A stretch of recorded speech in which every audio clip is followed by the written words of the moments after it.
તો કોરોનાના નવા વેરિયન્ટ JN.1 થી વિશ્વના 40 દેશમાં ફફડાટ ફેલાયો છે। વિશ્વના 40 દેશમાં નવા વેરિયન્ટ JN.1 ની એન્ટ્રીથી ચિંતા વધી છે। નવા વેરિયન્ટ JN.1 થી ખતરો નહીં હોવાનું WHOનું નિવેદન। ભીડભાડવાળા વિસ્તારમાં માસ્ક પહેરવાની WHOની સલાહ છે। ભારતમાં નવા વેરિયન્ટ JN.1 ના કેસની કુલ સંખ્યા 21 થઈ ગઈ છે। ગોવામાં 19, કેરળ મહારાષ્ટ્રમાં એક કેસ નોંધાયો છે।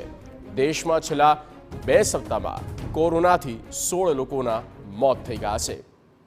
નવો વેરિયન્ટ JN.1 તેના લક્ષણો શું છે તે પણ અમે આપને બતાવી રહ્યા છે। ભારે તાવ આવી શકે, ગળામાં ખારાશ અનુભવી, શરદી ઉધરસ થવી, પેટમાં ગડબડ પણ થઈ શકે છે।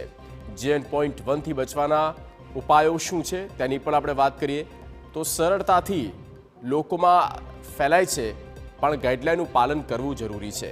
માસ્ક પહેરવાની આદત રાખો અને સંક્રમણથી બચી શકાશે। તમારા જીવનની રોજિંદી વસ્તુઓ કોઈ સાથે શેર ન કરો। હાથને વારંવાર ધોવાનું અને સેનિટાઈઝ કરવાનું પણ રાખો। ભીડ એકઠી ન કરો। ભીડ હોય ત્યાં જવાનું પણ ટાળો। લોકોની સાથે હાથ મિલાવવાનું પણ ટાળો। વાત કરતા સમયે 10 ફૂટ દૂરી રાખો। થોડા પણ લક્ષણો દેખાય તો ડૉક્ટરની સલાહ ચોક્કસ લો। એક્સપર્ટ પણ કેટલીક સલાહ આપી રહ્યા છે, જેમાં કોરોનાના આ નવા વેરિયન્ટની સામે નજર, જે વિસ્તારમાં કેસ આવ્યા ત્યાં જીનોમ સિક્વન્સિંગ વધારવાની જરૂર છે। જીનોમ સિક્વન્સિંગથી ખબર પડશે કે કેટલા દર્દીમાં આ વેરિયન્ટ છે।